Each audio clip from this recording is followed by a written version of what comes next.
I can be a testimonial of what really does it take to be successful. And there was a TED Talk and a study recently done that the number one thing wasn't like a Harvard degree, wasn't like some fancy degree or, inheriting a bunch of money or coming from money. It was grit and resilience. And that's what I know that I have. And I can thank my childhood and I can look back on my mom and see what she had and the grit she demonstrated to me and the strength she gave me by being a single mom and leaving my dad, knowing those circumstances weren't good and being able to leave him and still keep a roof over our head. Like I can look back on things and appreciate them now. And I feel like I have to share because I had this tremendous successful company that I was able to exit for an 8-figure deal. And that only happened through God's blessing. I know of it, but I would have never found God had the trauma not affected me. Welcome to Heels, Handbags, and Hustle. Step in faith, carry love, pursue God's calling. This is your host, Rachel Earp, and I'm so delighted that you found my show. My podcast is dedicated to encouraging women to be more bold, confident, and secure in their work and femininity. I've had the privilege of bringing on many outstanding women who share their journeys, stories, and successes with us. I believe women should embrace their God-given gifts and abilities without the entanglements of fear, comparison, or past mistakes. As a wife, business owner, and mom of 2 boys, one with Down syndrome, I have found such joy in the community of supportive women. My prayer is that this podcast elevates each person who listens and inspires a closer walk with God. Now, let's get to it, friends. Well, friends, I am just so excited to introduce Amy Lacey to the podcast today. Amy, welcome to the show. This has been an episode in the making. I know. We have been trying to do this for quite some time, and I feel so honored that it's working and we get to talk today because I just love being in your presence.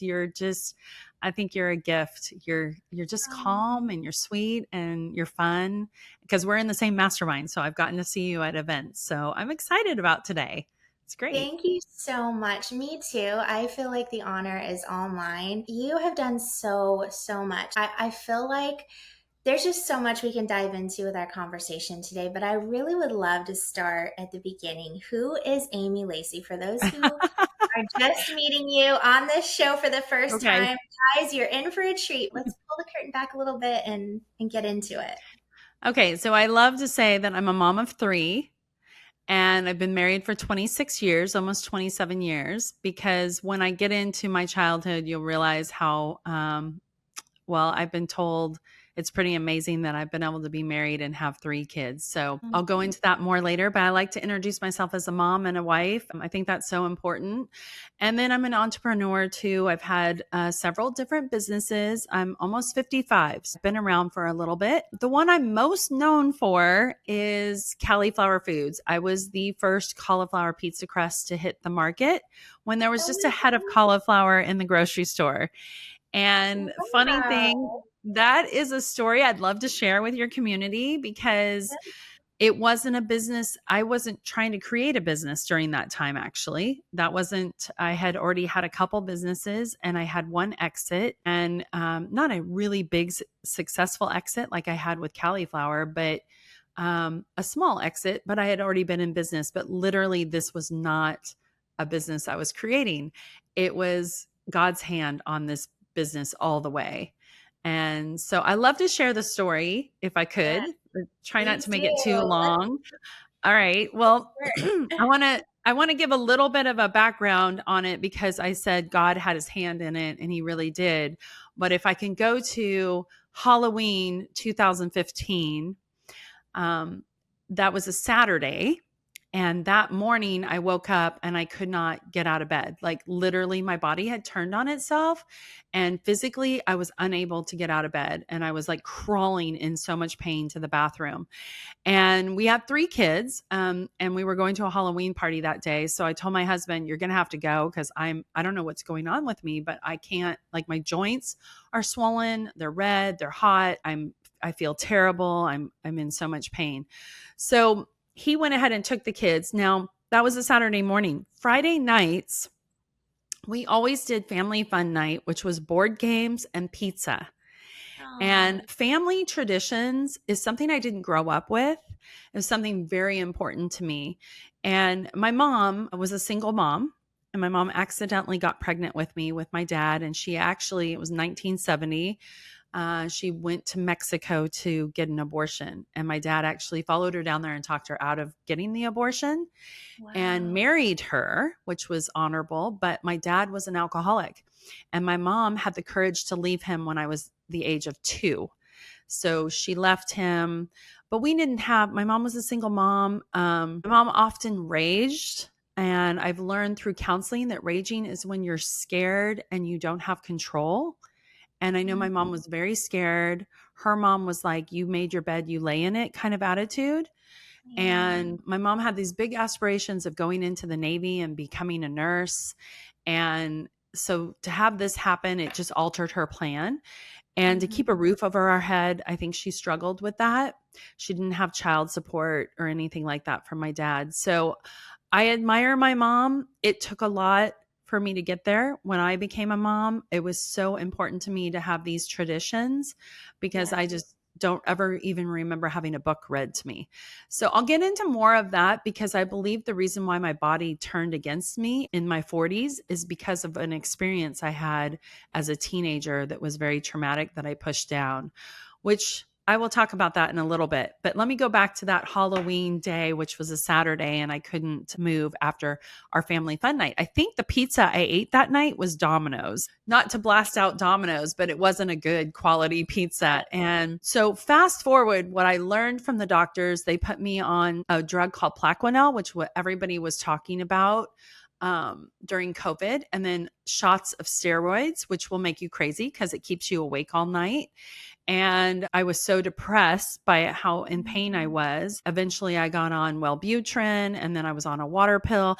Altogether, I ended up being on like 5 medications, went from 0 to 5 medications, wasn't Wow. able to really walk for a while. So, I, that day of Halloween when my body was attacking me, I actually was very bored, just laying in bed all day, and I started looking through my email. So I'm kind of all over the place. I'm jumping all over the place, and I want to apologize for that. But I'm trying to give some context into exactly what happened. And I jump forward telling you what the doctors did, but let me go back to that exact day. My kid's piano teacher accidentally sent me a Bible study. Now, I had never had religion in my life. My mom never went to church. I didn't go to church. I didn't know Jesus. I didn't know God. I didn't know much about it. When I got that, my kids went to a private school and their teacher, the piano teacher taught at that school. When I got the email of the invitation to do the book of James through a Bible study, I was pretty shocked and I immediately accepted it. Well, she accidentally sent me that email, which I believe there are no accidents, right? Yeah. She had a long standing Bible group, and there was another Amy in that group, and her last name was L. And I happened to be in her email list because of the kids' piano. And so Wow. she accidentally sent that to me. Well, I was bored. I was starting to feel a little bit better, but I wasn't able to get out of bed. So I listened to the whole Beth Moore Book of James study Mm. that night. Well, at the end of that study, Beth Moore says, "Have you accepted Jesus into your life?" And after studying, like after spending about 3 hours on the Book of James, I was like, "Oh, I want more. I've never heard this story. I want more." And so I went ahead and I accepted Jesus into my life, like openly. Nobody was in the house. I just said it alongside Beth Moore on Wow. this basically like a YouTube that I was listening to. Anyways, I wish I could say that I felt like Jesus transformed my life. I definitely felt something in my heart. I wish my body, I like could have jumped out of bed after that and felt good, but that's not the case. But I did accept Jesus in 2015 on Halloween night.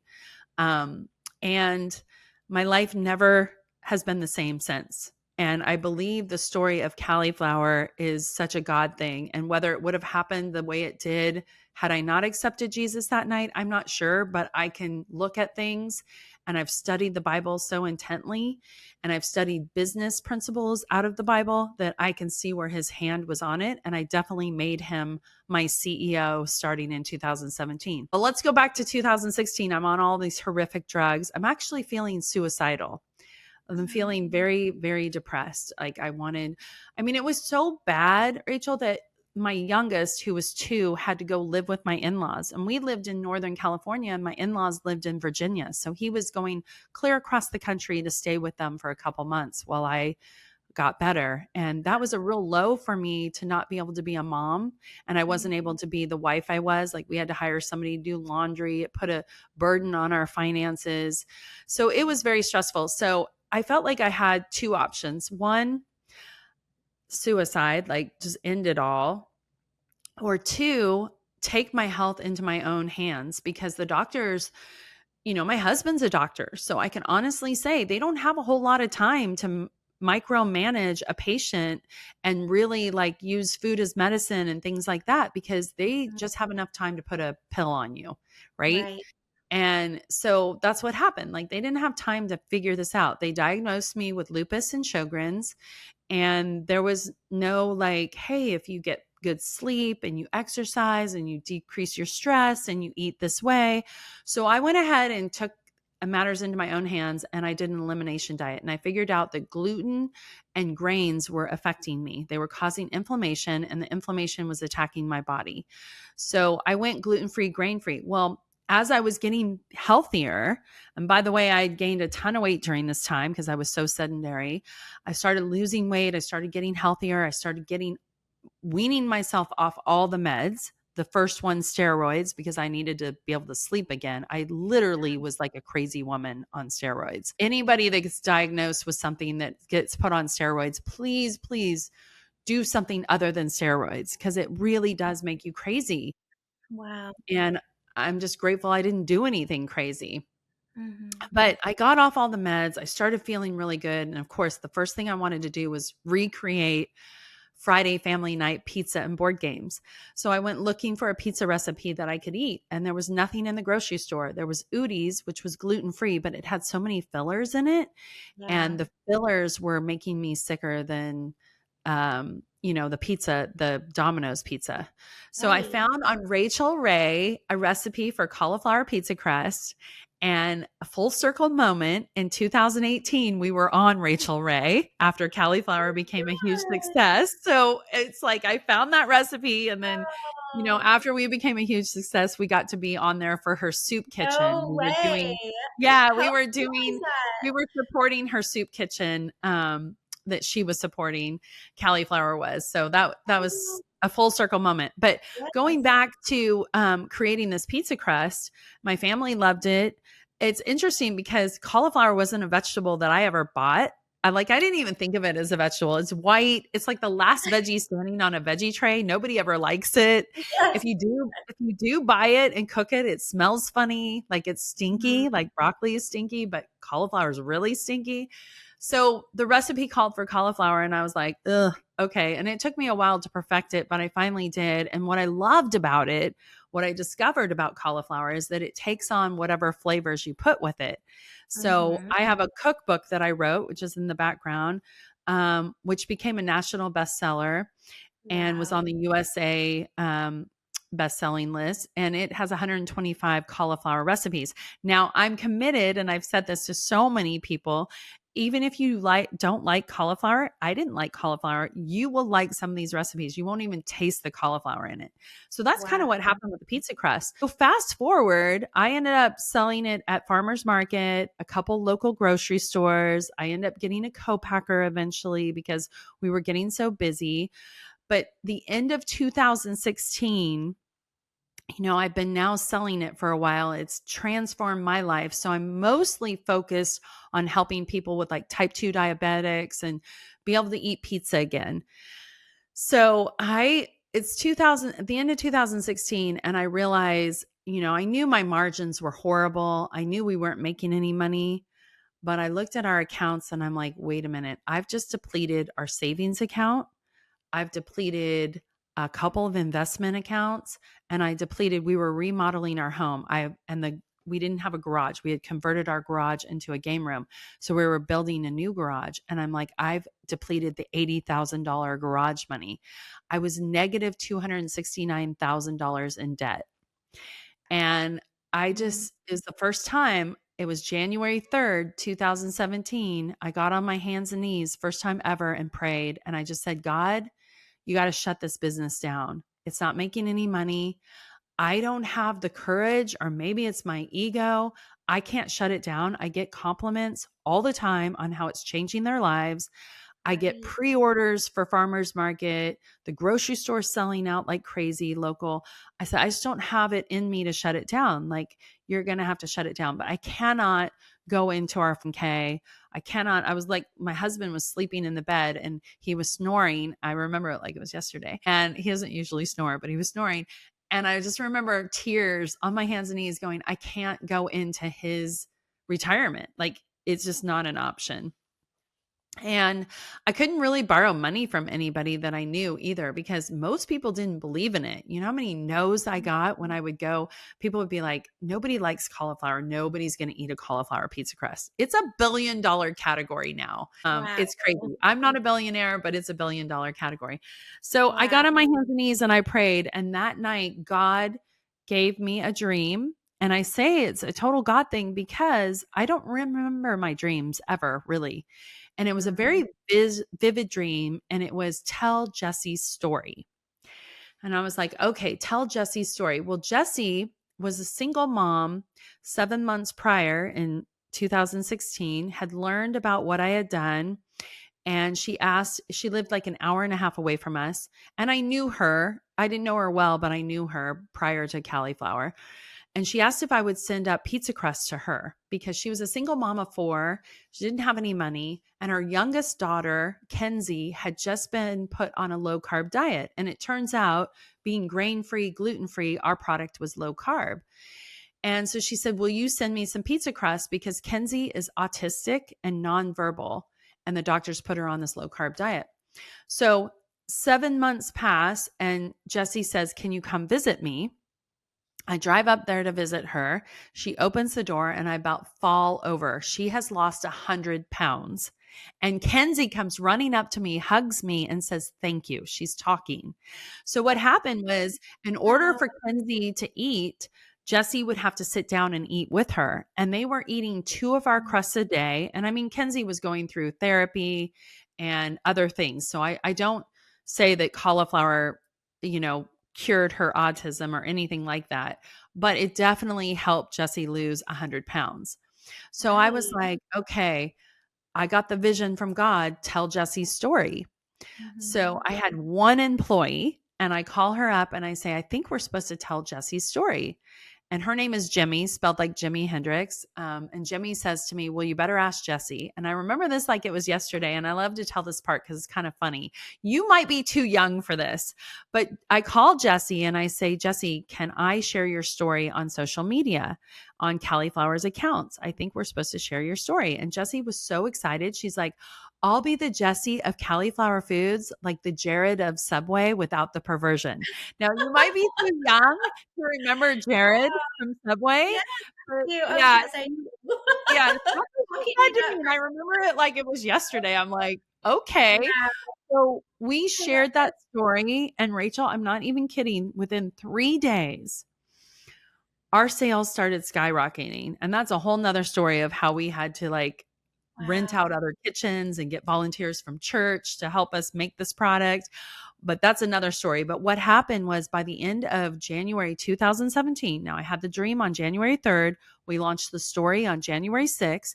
By the end of January 2017, 1 month, we had sold more in product than we had the entire year of 2016. Not only that, by the end of 2017, we had done $5.3 million in pizza sales. So we got a new co-packer who helped us lower our margins. We worked directly with farmers who gave us a great deal on fresh cauliflower. Our competitors by now are coming out. Like within 6 months, we start getting cauliflower competitors, and they're using processed powdered cauliflower out of China. So we've got these farmers that are working directly with us, giving the margins I ended up going from negative margins to 40% margins. Only God could do that. The doors That's that opened, only God could do that. I wow. ended up getting this faith-based team that was incredible. Some of them were my friends, just an amazing team. I poured into them. We went to different events and just we had a book club and we were studying. We were always in like a prayer group. I mean, we just really ran the business a little bit differently, more like a family or a close group Mhm. of friends than business people. I let them have their own titles, like create your own title. So the company was booming. The next year in 2018, we did over 20 million in sales. We were the number Wow. one pizza crust on Amazon for 16 months straight. We beat out Boboli, Mama Mary. So it wasn't just a cauliflower pizza crust that we were number one, all pizza crusts. And Wow. doors were opening, like Walmart was opening and all kinds of doors were opening. But tragedy struck at the end of 2018 for me. And it changed everything that we were doing. In 2018, November of 2018, a fire struck Northern California. I was actually down in LA for business for a grocery meeting, and I got the call that the town of Paradise in Northern California, it was called the Camp Fire, was burning down. And my mom, who has since remarried to my stepdad, and my aunt, who had no children, lived in the town of Paradise, and they were able to get out. 87 people were killed in that fire that couldn't get out. There was only one road in and out. People were driving, abandoning their car and running. Like it's a big horse community and people were just letting their horses run free, like trying to get them out but couldn't. And there's a documentary that Ron Howard made on the Oh, campfire. It's very interesting. Someday somebody should watch that. I get the call that they're all in my house. So I immediately leave the meeting, fly from Southern California, which was also on fire. Malibu was on fire. And I just remember as the plane was taking off from LAX, I could see Malibu on fire. And when I landed in Sacramento, like an hour and a half later, I go to get in my car and it's pitch black and it's 2 o'clock in the afternoon. The fire, the smoke was like an hour and a half away, was so thick, it was making it look like it was nighttime. oh So it my. was a big fire. We had to wear N95 masks. I lived 20 minutes away from the town of Paradise. We had to wear N95 masks before COVID hit. So it's kind of Oh, crazy that we wow. already knew what the N95 mask was. Right. So when that fire hit, the blessing and the curse was my mom and stepdad's house did not burn, and neither did my aunt's. My aunt's was the only one standing in a street of like, no joke, like 100 houses. All of them burned down but hers. Isn't that weird? But Wow. they couldn't go back to living in their houses because there was no electricity and no running water, and they didn't get the insurance money. So it's like I saw that by now at this point, I'm getting people offering to buy my company or invest in my company. And Mhm. at this point, I'm a sole owner. Nobody else owns it. I have no investors. The company is bringing in millions every month. And, our margins are so good, we're able to be sustainable. So Mhm. I never had investors or anything. So I saw the fire and the fact that my family needed help as a sign to sell the business. So I Mhm. ended up in April of 2019. It's like such a powerful memory for me. My team and I were at Dave Ramsey's summit in San Diego, and I was closing on selling a majority of Cali'Flour to these venture capitalists out of Boulder, Colorado.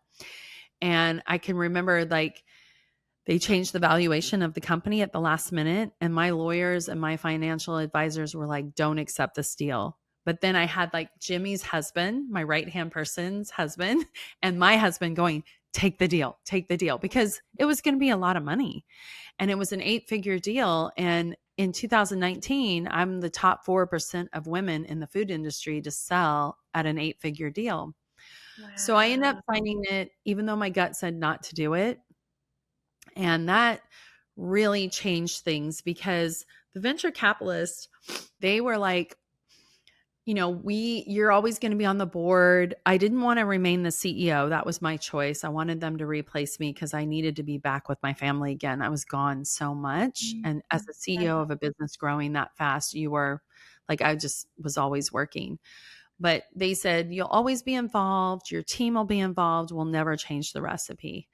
And none of that happened. Matter of fact, I think a big contribution of what actually transpired was one of the things they didn't like is that I was giving God the credit of growing the business. And they're Mhm. like, we cannot have you talk about God anymore. Now, mind you, I was talking about it on my own personal page, which the book Yeah. came about in 2018. The publishing agency, Abrams, out of New York, approached me for a book deal to do the Cali'Flour book deal. And the idea was it was going to go into the grocery stores like Costco and different places like that where the product was being sold.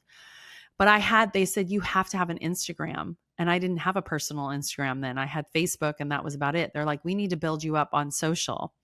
So I had spent that year building myself up on social media, and I was talking in 2019 about God and how he was my CEO, and I would give business tips and things out of the Bible, and the venture capitalist like, no more. You're not allowed to talk about God anymore. And I was like, well, God's hand was in this business, like, and you can't tell me what to do on my personal. I was really like this rebellious little teenager. Well, what eventually happened, there were a lot of things I didn't agree with. Like they were no longer warming our email list for your community. You have an email list, don't you? Mhm. Yeah, it's very important to have an email list for anybody that's listening that has a business. An email list is imperative. You own the email list. So if your social media gets shut down, you still have Right. that email list. If your business changes, you still have that community. So we had done 6 million on email alone the year before, and they were no longer grooming the email list. And if you don't put out emails, it gets cold, and a cold list is worth nothing. You got to keep it warm. So I Yeah. was fighting them on a lot of things like that, and they were pushing back. So what they finally did in 2020, January of 2020, before COVID hit, they basically put me on sabbatical. They fired my team and they changed the recipe. All the things they said they wouldn't do, they did. And Oh. when they fired my team, many of them stopped speaking to me because what they saw was somebody that sold the company. And after I sold, I moved my family, my immediate family, plus my mom, my stepdad, and my aunt to Florida. We moved across the country to get out of fire zone because, again, they couldn't live in their houses and they didn't get the insurance money because their house didn't actually burn down. So we moved everybody to Florida. And I think my team just thought, okay, she is sold the company, moved to Florida, and we don't mean anything anymore. So they weren't speaking to me. I moved to Florida. I'm on sabbatical. They change all my passwords. So I have access to nothing with the company. I can't see how it's doing. I can't look at the financials. I can't be in any of the meetings. Moved to Florida, COVID hits. I get really depressed because now I've lost my identity. And Yeah. I often get asked, like, what does that feel like to have a company that you built and all of a sudden you don't have it anymore? Mhm. And what was it like working with a venture capitalist? And all I can say is that it is that the business itself was like my fourth child. That's how I Yeah. felt about it. It was like a child to me that I raised. Yeah. And the venture capitalist, I consider it like my child dating somebody I don't like. And the more you talk to them about what you don't like, the more they push you away. Like your Yeah. child is, if you don't like somebody they're dating and you tell them that, they're going to push you away because Yeah. that's what so I mean, that actually hasn't happened with any of my children. I have to say that because if James is listening, oh, my apologies. Oh my goodness. New phone. Oh my gosh. Jim bought me, that's my ring. Jim bought me the 16 and I'm still learning how to use it. Oh my gosh. I thought it was turned off. I'm so That's embarrassed. Look how red I'm getting. no, that was Sorry meant to about be. that, people. It's precedenting how you rose up despite all the stuff that. That's so funny. That is my ringtone. But yeah, he bought me the 16 and I need to learn how to use it. Obviously, I thought it was turned off. I still don't know if it's turned off. I hope it is. I'm It's going to shut okay. it completely off. No, you're Um, but Yeah, so I mean, I have to say I love the person that my son's dating, and my other 2 aren't dating anyone, so I just have to say that because I use that analogy Right. and I don't want her to think it has anything to do with her. No, but it's like they were pushing me away because they didn't like what I had to say, and really, I talk about full circle moment. It was a full circle moment because I got really depressed. Here I am. I have plenty of money. And this goes to show you money doesn't buy happiness.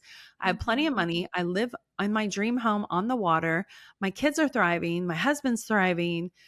I have no friends. Nobody's speaking to me. I don't have the company that I feel like that is my identity, which is wrong Right. to begin with, to have something that be such a strong identity. And I start getting depressed again. And I start getting really depressed again. And I start getting sick again. And I'm like, Mm. oh my gosh, here I am back to where I was and the way it started. And I remember my realtor, I'd become friends with her, the ones that sold us my parents' house, my aunt's condo, and our house.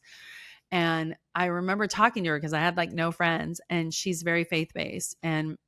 And I was complaining, and she said, "Tough love." She goes, "Amy, where's your Bible?" And I had a women's Bible, ironically, that the piano teacher gave me, once I told her my story.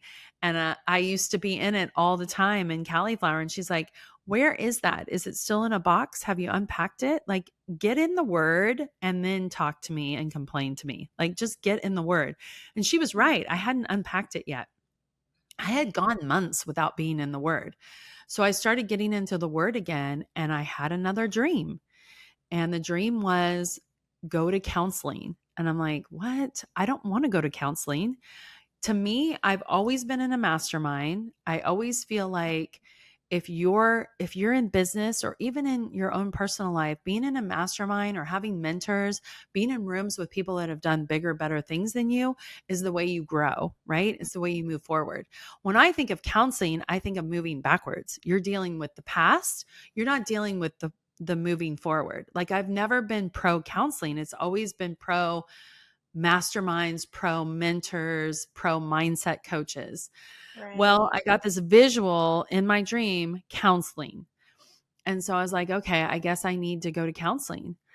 And so I found this program, faith based program in Florida. It doesn't exist in Northern California. So I think, again, it's God's hand on where we landed. And I did 16 months of intense therapy, which I didn't, when I first went there, I didn't know that that was going to happen. But I had to go back to my childhood and what happened. What I did, I believe in my childhood, what happened to me, and the fact that I buried it down and never dealt with it is why I got sick on that October 31st, where my body attacked itself. Because Yeah. trauma, unresolved trauma, will attack itself. Yeah. So if I can go back to my childhood, my mom, I mentioned she was a rager. And when I was 12 and the hormones were going, I decided I couldn't deal with it anymore. And I ran away from home. And I lived for a few weeks in different friends' parents' houses until I was asked to leave. And then I can remember even sleeping on a couple park benches. And to do that this day and age would be terrifying and not good. But back Mhm. then it Yeah. seemed pretty safe. But I Right. finally landed in my biological dad's apartment, living with him. Now, he was a construction worker by day. He was helping build houses. And then at night, he was a bartender. And I'm pretty sure after his shift, he would stay and continue to drink and do whatever because he was never home. And Mm. so a couple nights, I kept going down to the public pool at this apartment complex, not a great apartment complex. And one night, I was sexually assaulted at the age of 12 by a 22-year-old Marine, which Oh I've my. since learned who he was. Um, and I never shared that with anybody until after I went through counseling. Mm. I'm just sharing it now on stages. And the reason why I never shared it is I dealt with shame. I never even told my husband about it. He knew something happened. And my Mm. mom has often said, who sexually abused you? Because you have all of these, like the way that you have performed in life, it people have told me that you have been abused in some way. Well, I always figured it was her raging, and I'm very close to my mom. My mom is an amazing person, but she was dealt a deck of cards. She did the best she could, and I know Right. that. And through counseling, I learned forgiveness, which, I had to learn to forgive myself. I had so much shame that I had buried because I had put myself in that hot tub, in that pool, in the middle of the night when I should have been in the apartment with the doors locked at Oh, 12 years old. I should not have been down there at 1 and 2 o'clock in the morning. And I blamed myself for the situation I got myself into. But I since through counseling and EMDR and trauma therapy, I realized I was a kid. I didn't really yeah, know any better. Like it wasn't absolutely. my fault that happened. But bearing that, eventually, if you have trauma that you haven't dealt with, eventually it's going to manifest itself in illness. And that's what happened that Halloween night. I'm sure of it. And here I'm dealing with all this anger towards the venture capitalist, anger towards my mom. So, therapy, 16 months of outpatient intensive therapy, like at least 9 hours a week, EMDR, all these different things they put me in. It was life changing. It was very life changing. And Soursop Nutrition by Be Me Beyond Medicine is my current company. And that would have never happened had I not been in counseling. So not Wow. only did I grow as a person where I could forgive the venture capitalists and I could see all the beauty in having them come into my business when they did, Right. because they really did a lot for me that I didn't realize. I just was so angry that they didn't operate like me. So I Mhm. have a lot of gratitude towards them now. I have tremendous gratitude towards my mom when for many years as I was raising my kids, I resented her because I would read stories to my kids and be like, I never had this. I would play with my kids. I don't remember anybody ever playing with me. If you look at my report cards, it's always like Amy talks too much. I would get like in trouble constantly. I think I Oh, was just dying for attention. I was yeah, an only child, just just dying for attention. yeah. But I learned a lot in counseling. In one session, I had these group therapies as well as individual therapies. See, I told you, Rachel, I could talk a lot. I'm just Oh my going on. gosh, I'm you're going, going, going with this. I'm about to wrap up my story, I promise. And I hope I haven't lost your audience. I want to give them a few. no, I'm like hanging on your every word because I mean, I just have such a deeper appreciation for you, Amy, Oh, because I mean, well, I thank didn't you. know all of the pieces of your story. Yeah. You are Thank such a beautiful testimony of hope and courage because just like your little ringtone that went off, like I see with the time that I have known you to look at what you have risen from and what the transformation that God has done in your life is beautiful. So I'm well, so glad you're sharing your story here. thank you so much. And I will say that since I've started sharing my story in the last, really, um, the last year more than ever, I just spoke on Ray Higdon's Faith Over Fear stage and I shared my story. Oh, So many women came up to me and said, I have lupus or I have been sexually assaulted. It's yeah. amazing. The first time I ever shared it was in a room of 12 people and 12 women. It was at a mastermind. And 7 out of 12 of us had been sexually assaulted. It's the first time I ever talked about the rape. Um, Mhm. and they actually drew it out of me. It's like the leader knew something. It was very eerie. She's like, I know you have something that you need to share. And I just did it. And 7 women had it, and way worse than I had experienced. And there's Oh, something, I hate to use the word comforting because that sounds almost sick that you're comforted by somebody else's trauma. But it was like, it opened doors for me because it's like, wait a minute, I'm not the only person. And right. so back to my story of Soursop, I'm in group therapy and I meet this woman who had had a daughter, who has a daughter, still has a daughter, um, who ironically had been at Disney World and they thought that she pulled a muscle on a ride with her back. She was in a lot of pain. And Jamaica ends up taking her daughter finally to the emergency room and they discover that she has cancer in her spine.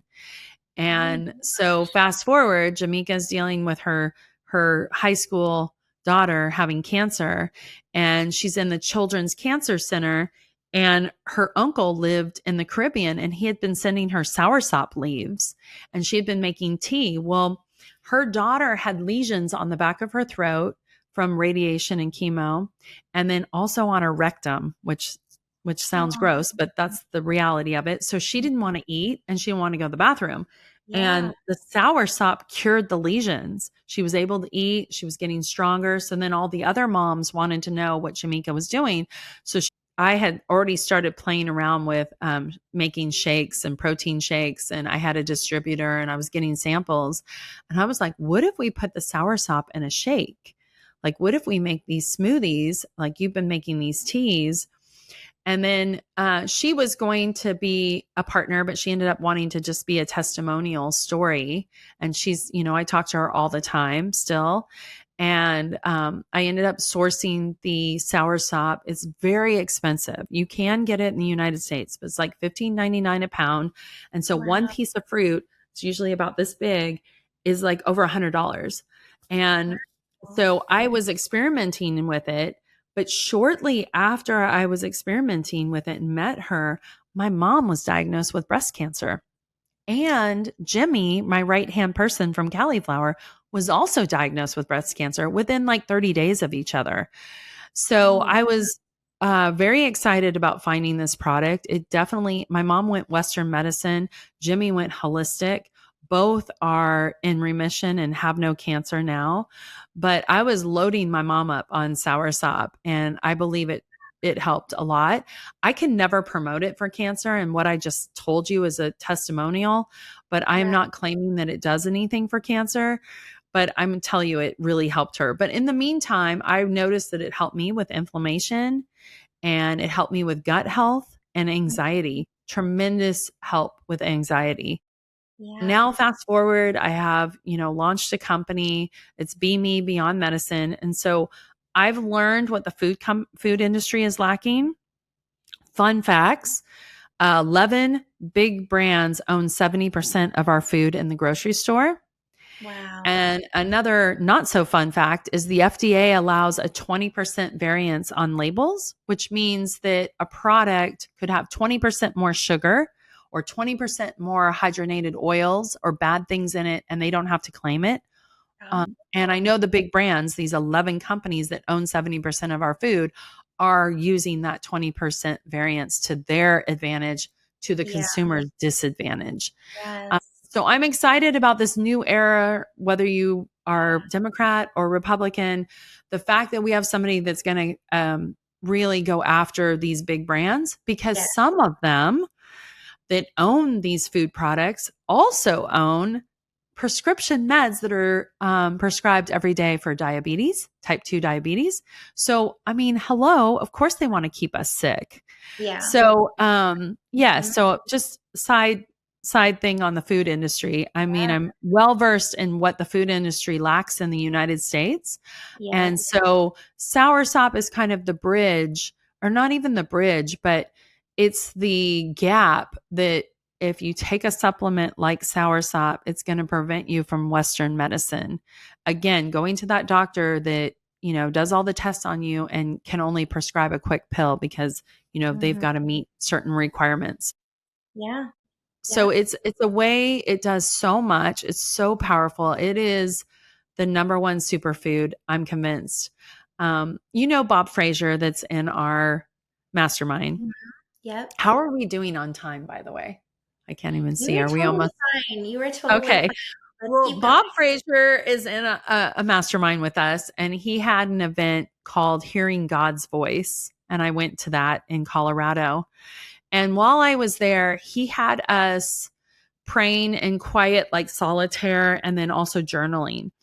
And when I Mhm. was journaling, I was like journaling about the fruit of the Spirit.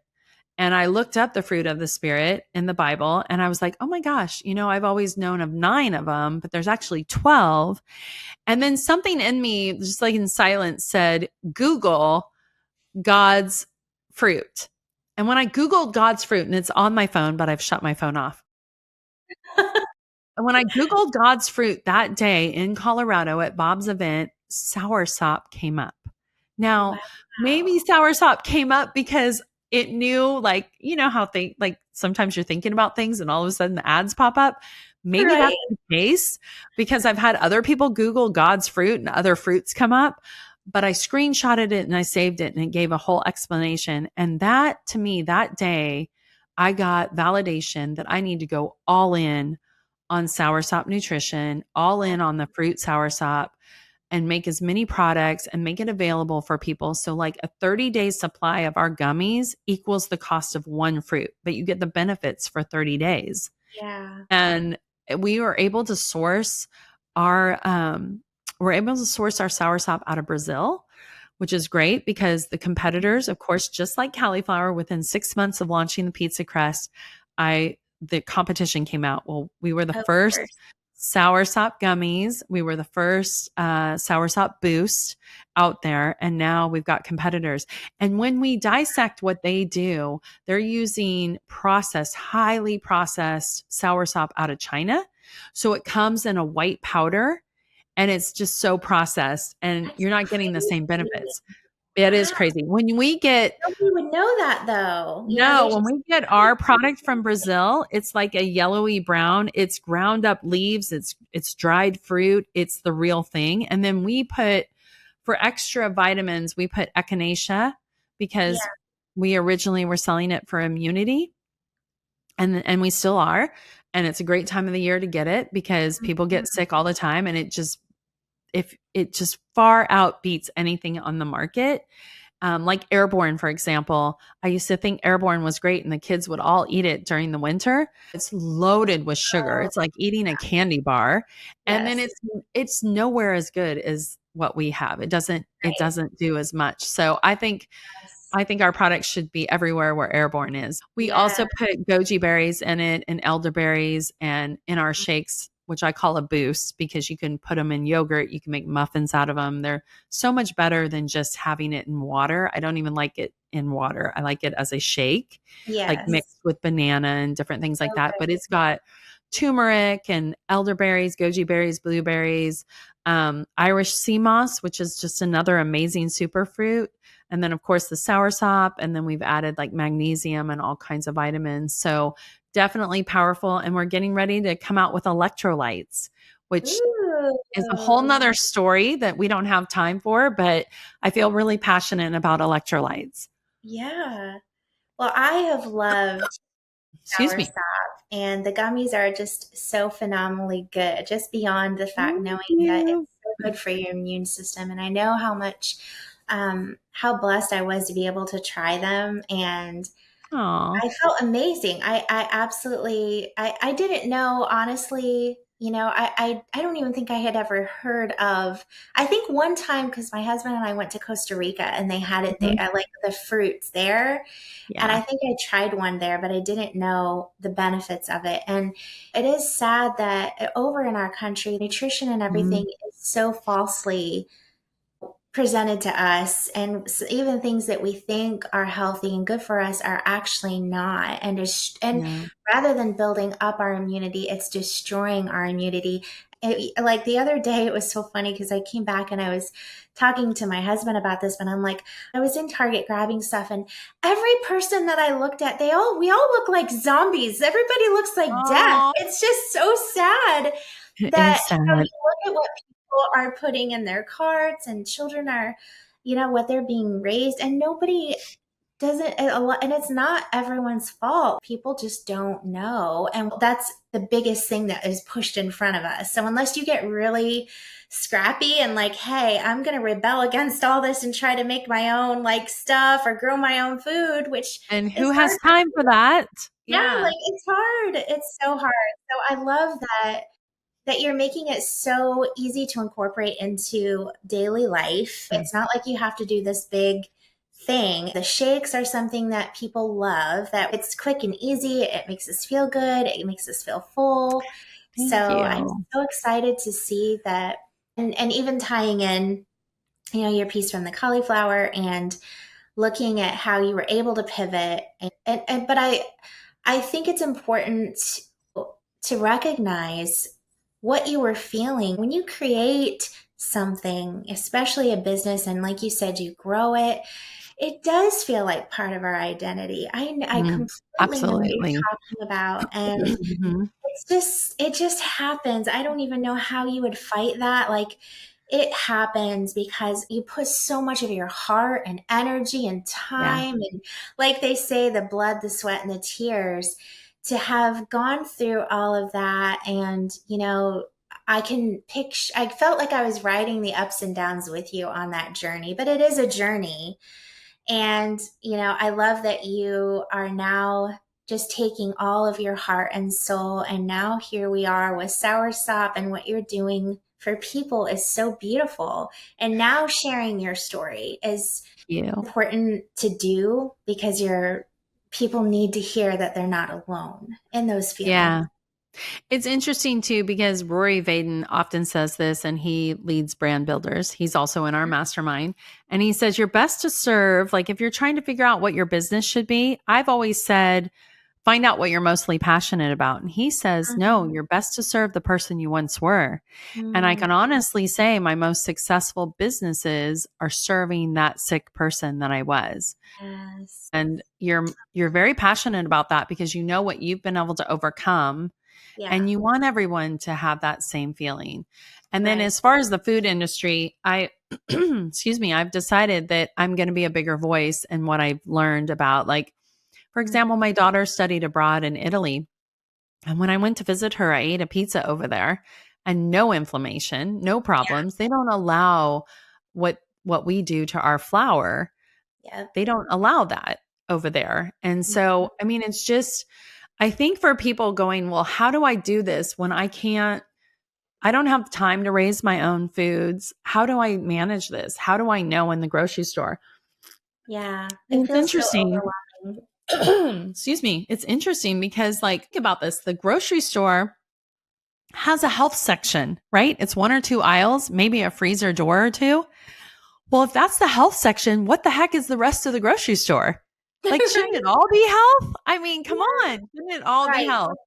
But Yeah. I would say look at the brand, look at the founder and the reason why they created the brand. So even in the big box, for example, Siete Foods was just bought by Pepsi for over $1 billion. Now, I Mm, remember being at food shows with Siete Foods. She had a gluten intolerance. So, of course, we were in the same area of the food show.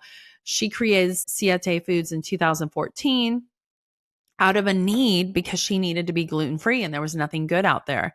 And then her whole family jumped into that business and made it uber successful. But Pepsi will own it and pray that they don't change the company, pray that the ingredients remain as quality as what she had. But at least if you're reading, like if you're sitting there and you're reading the brand and you're looking at tortillas, at least you know, okay, this was created by a founder who had a need, who genuinely cared about the ingredients because they were trying to heal their own body. So I would buy that over a different brand that's just out for making the money.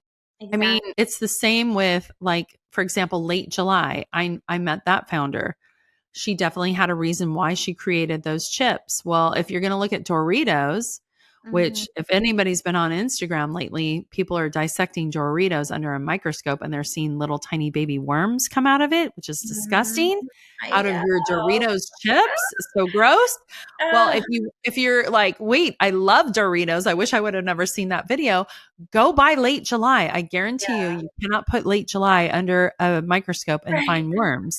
Like I know the founder of that company, and while it was bought out and she did sell it for millions, the quality is still there in Late July. They haven't changed the quality of the brand. So you just really need to look at the ingredients, at Yes. the founder, at the founder's story, and that's how you should pick your products. And it does Yeah. take a little bit of time to do that. But once you've got, like, once you know, okay, I need tortilla chips, you know, Late July is a good brand, you go for it, that kind of thing. Yes.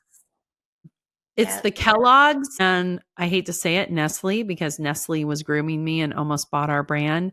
I love Nestle. I've met the CEO, but it's Yeah. big brands like Kellogg's and Nestle. Right now, Kellogg's is getting a bad rap because they have a lot of dyes in their cereal.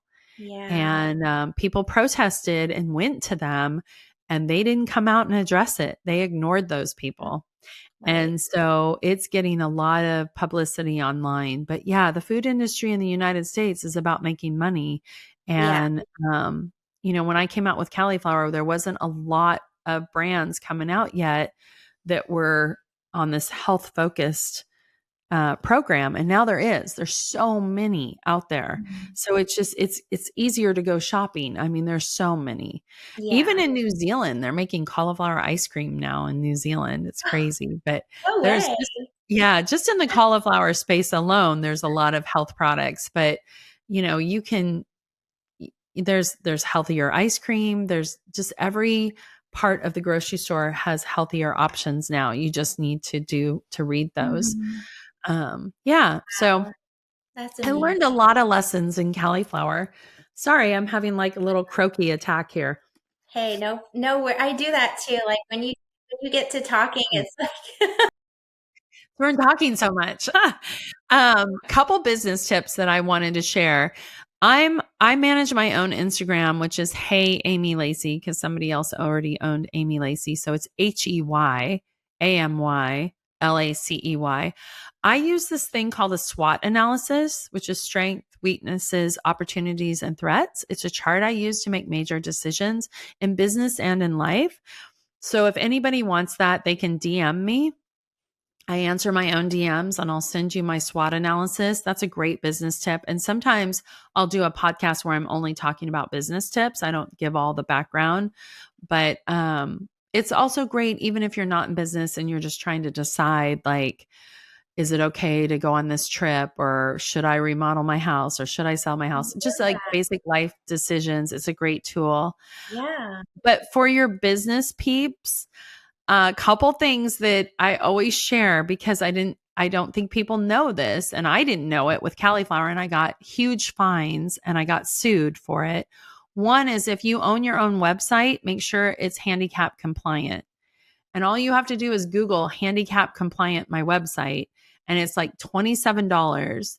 But what happens is when you become really popular and people see that you're not handicap compliant, they will sue you. And that's what happened with Cali'Flour. We built our own website.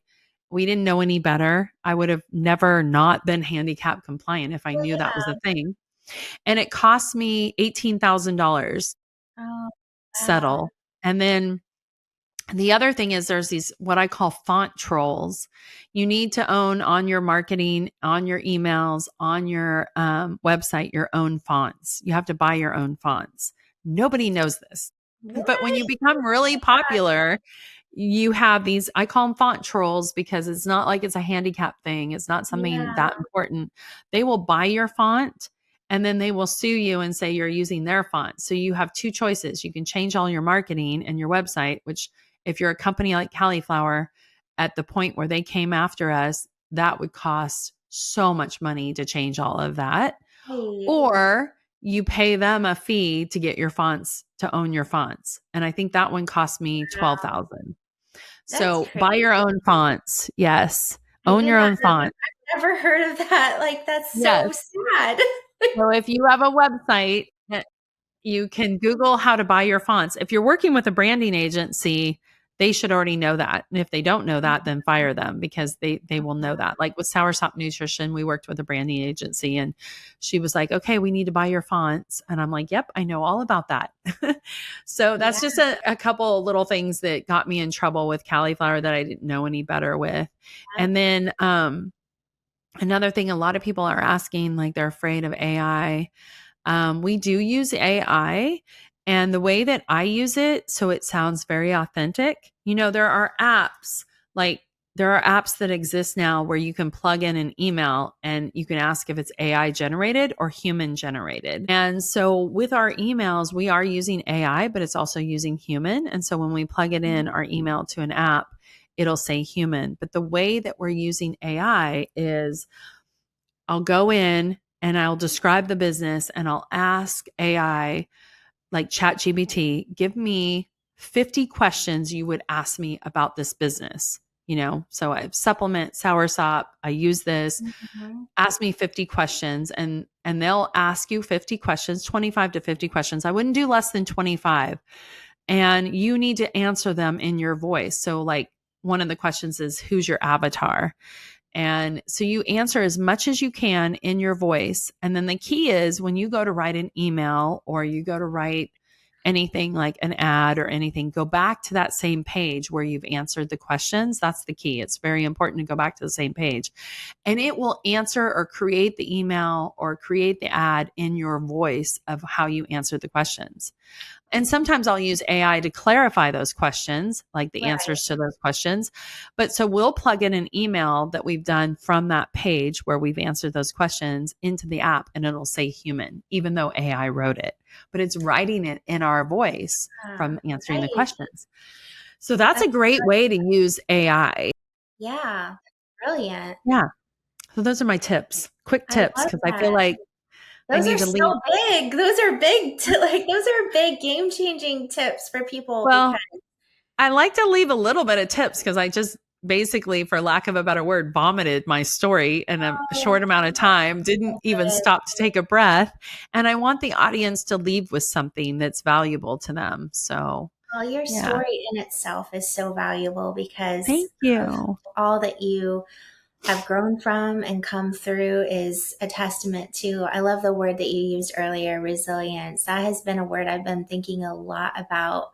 I actually just wrote a devotional about resilience recently because I feel like that it's such a symbol and emblem of hope when you see someone who can be resilient despite, I always go back to the scriptures that talk about putting on the full armor of God so that we can withstand the fiery darts of the devil. And when you think about resilience, you think almost as if, you learn to put on that armor to protect yourself. And you're going to have, like you mentioned, this happened with fonts and things that they're going to come at you. And the more that you're seen, especially, the more that you grow and you rise, the more that you're going to be vulnerable for those attacks. I hate to say, but it's so true. Just the way it is. So it's so true. It's important. Yeah, it's so true. I can remember, and it was starting to be a pattern. We would have like 3 things happen to us that were not good things. And I would be like, okay, something really great's going to happen, because every time there were 3 things. And so just recently in our personal life, I shared with you something that happened just recently. And there's been a couple other things. And I told my husband, okay, we're ready for greatness now. Like I just have to lean into the word when things happen that are just, they seem life altering, or, I don't even know. I often say to myself, how did I manage myself and businesses I had in the past before I knew the word of God? Like, how did I function? And I functioned with tremendous anxiety. And I had always been on an antidepressant. I mean, they put a new one on me after I got sick. But even prior to that, I had been on different antidepressants. And now I'm not on anything. I mean, Soursop actually helps with that. But I lean into the word too. Like I just have that as my comfort and my go-to. And when I say on stage, God was my CEO for a couple of years, he really was. Like I literally leaned into the word for, So anyways, thank you for having me. This is so fun. And I want to see you in person. I know. I missed you at the last event. No, I'm craving some Amy time for sure. I love being in your presence also. And I just want to thank you for sharing all of your story and the nuggets of wisdom. I'm excited to see what God continues to do with your life, and what an honor it was for all of us to learn from you today. So keep going. I am a huge fan of everything. Thank you. I hope that Jeannie gave you a code for your people to try Soursop. Yes, I believe she did. So we will. I don't know if you want to include that in the notes or anything, but yes, we will link all of that in the show notes too. Okay. Because like you said, that needs to be like a household name. I truly believe that. I told the girls, I'm like, put it on our website, 100% money back guarantee, because I am so passionate about what it's been able to do for me that I guarantee. And if you don't like it, then happy to pay back the money, because I believe in it that much, and I want to make sure everybody else does too. Yeah, it's life-changing. So Thank you. I'm so excited. So for those watching, we'll link everything in the show notes, and definitely check out Hey Amy Lacey, which I think Hey Amy Lacey is so fun. And thank you again for coming on the show today, friends. Thank you for listening to my story, and thank you for having me. I feel really blessed. Well, friends, I just want to thank you for listening today. And if this show has meant something to you, please leave a review or rating on whatever platform you're listening to. Also, make sure you follow the show. This helps me continue bringing episodes like this where women can share their stories and link arms together. I hope you feel inspired and refreshed. Now get out there and hustle, girlfriends.